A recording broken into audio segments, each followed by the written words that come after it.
including solving Rubik's Cubes, being a trick pogoer, being an amazing community organizer, and soon for something very new and very special. And I want Dan to tell you all about that now.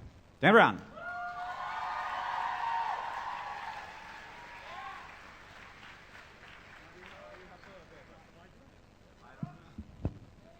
So yesterday, as I was watching a whole bunch of other people give their presentations, they all had a bunch of stuff to throw out to the audience to sort of get you guys engaged.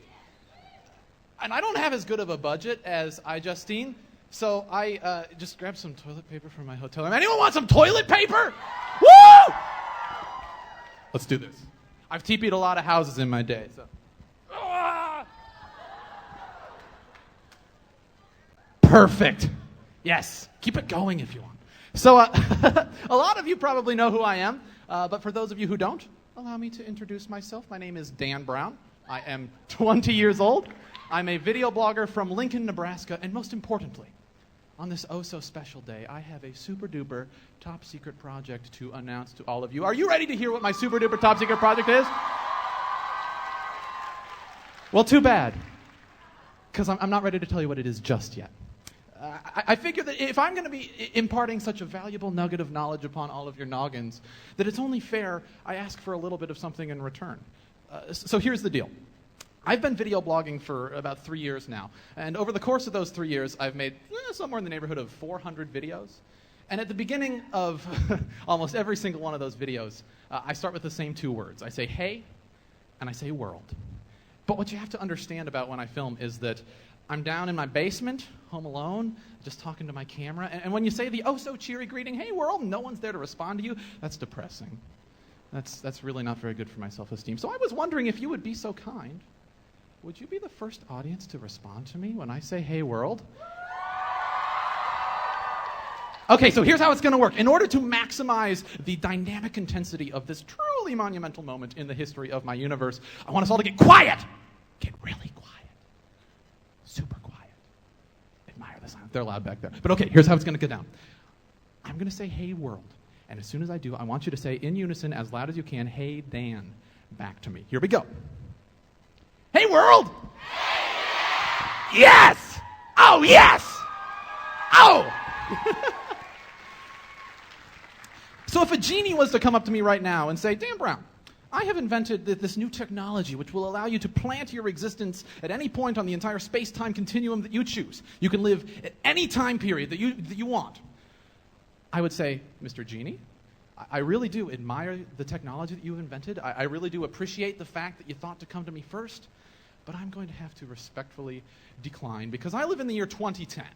And the year 2010 is one of the coolest years, the coolest year that we could possibly live in. We are a privileged generation. We have witnessed the birth and the rise of the single most important invention in all of human history, and that is, of course, the internet. As a result of the internet, more people from more places are connected to and interacting with more other people from more other places than ever before in all of human history. And I mean, I know we all know that. I know we tend to take that for granted, but just stop and think about that for a minute. I mean, that has huge implications for politics, has huge implications for business, has huge implications for, wait for it, media. So with that established, it's no secret that I have a secret project, and it is no longer a secret that my secret project is called Dan 3.0. And I want to explain to you what Dan 3.0 is today, but before you can understand Dan 3.0, it's important that you also understand what Dan 1.0 and Dan 2.0 are. So, without further ado, Dan 1.0.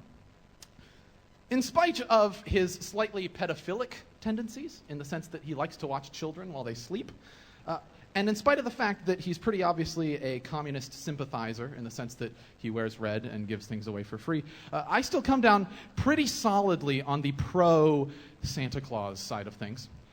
And let me explain to you why. It was December 25th, 1999, Christmas morning. I was 9 years old, and Santa Claus got for me the most important gift of my entire life, a gift without which I would not be standing in front of you today. And that was my first ever pogo stick. And now at the time I lived in Michigan, so I didn't have a chance to use it right away. There was this thing called lake effect snow. But once all the snow had melted, and once I had enough time off of school, I took to my driveway and I learned how to bounce on this pogo stick without falling off. And for most kids, that probably would have been enough. And admittedly, for me, that probably would have been enough, except for one thing. This was the era of Tony Hawk's Pro Skater. And while I was a newfound pogo sticking aficionado, I was even more so at that time a PlayStation button mashing aficionado. So when the opportunity presented itself to me to invent a new extreme sport for which I could potentially be that Tony Hawk godfather figure, I was all over that. So I spent the next couple of weeks learning how to spin the pogo stick around, jump with no hands, jump over my family's recycling bin. I was a pogo sticking machine, and I was damned proud of it. Now, around the same time that I got my first pogo stick, my family got its first internet connection. And I didn't use the internet for much of anything back then. It was mainly just something that my parents used to talk to other old people. But one day, on a whim, I decided to do a search and see if there was anyone else out there who did stuff with pogo sticks similar to what I did with pogo sticks. And lo and behold, there was. There's a guy named Dave. He lived out in Utah.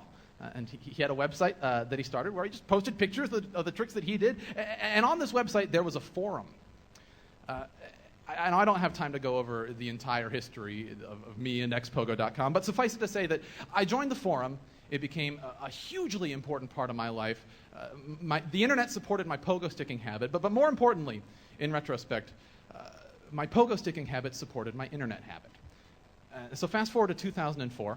The community on xpogo had grown to about 50 really active members and a couple hundred extra members that would log in every once in a while. And we would always talk about how cool it would be to have some sort of a pogo sticking gathering, some sort of a competition. But we were always just kind of waiting for someone to do it for us until one day I got sick of waiting for someone to do it for us. My mom is a pastor at a church, and so I said, hey, Mom, could we borrow the church parking lot someday? And she said, sure. And so I posted on the forum, August 13th, come one, come all, Pogo-Palooza, Lincoln, Nebraska. If you want, you can stay in my basement. And so eight different pogo stickers from all around the country came, and they stayed in my basement. And, my mom had to talk to their parents, and their parents had to talk to my mom to make sure that I wasn't a child molester and make sure they weren't child molesters. And there were no child molesters. And Pogo-Palooza happened. And, the event itself wasn't anything huge or spectacular. There were probably 30 or so spectators. But that's not what was so cool about Pogo-Palooza. What was cool about Pogo-Palooza was the fact that this online community that we'd all been a part of for years, we'd been interacting with each other for years, suddenly became an in real life community. We made friendships that week that we maintain to this day, and we will most certainly maintain for the rest of our lives. So that's Dan 1.0. That was my first experience with online community, my first experience with the internet, really. Dan 2.0 is a story that if you have been following me for a while, you're probably at least somewhat familiar with. It would have been 3 summers ago, and my friend Brent posted on my Facebook wall, hey, Dan, you ought to teach me how to solve the Rubik's Cube sometime. It was fairly common knowledge at my high school that I knew how to solve the Rubik's Cube, so I said, yeah, sure. I taught a few people before. But just a couple months before Brent posted on my Facebook wall, it was my birthday. And for my birthday, I got my first ever digital camera. And it wasn't even a video camera. It was just a still camera with a video function. But I figured, I'll just make a video. And that way, if anyone wants to know how to solve the Rubik's Cube from me in the future, I can just refer them to that. It'll be a lot easier on everybody, whatever. So the next day, I made the video, and my video editing experience ties into the pogoing, because I made a few pogo sticking videos to share with my friends. So that's how I knew how to edit video. So I made the video the next day. I uploaded it to YouTube, not because at that time I had any particular